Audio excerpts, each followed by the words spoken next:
Here with my student Michelle, and what we worked on today is pitch shots. So we worked on knowing how far you hit each club, starting with your most lofted club, whether it's a lob wedge or sand wedge, and working on length. So I always like to think of it as my clock.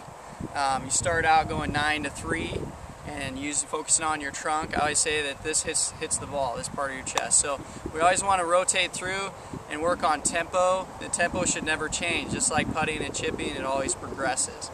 So just by watching Michelle progress, once we got him swinging with his trunk and rotating his shoulders through, the trajectory of the ball flight really increased, and he wasn't sliding so much, because before he was sliding with his knees a lot and his lower body got really active. So that affected his ball flight and control.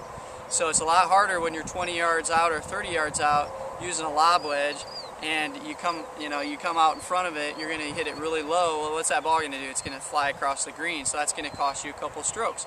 So really, the pitch shot is great because it's really the miniature full swing. So once you get that move down, you start with no wrist hinge, and then eventually you teach how to hinge the wrist correctly and turn back and through, and you see success. Then you can let your students go and practice it, hone in their yardages from 20, 30, 40, 50, 60, 70, 80, all the way up to 100 yards for your pitch shot.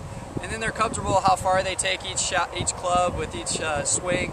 So their length of arc, how far, whether you go to this L position on your backswing, just the 9 to the 10 to your top.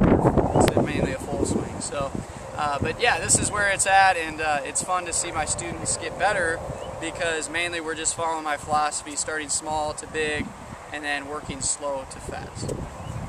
Let's see it, Michelle.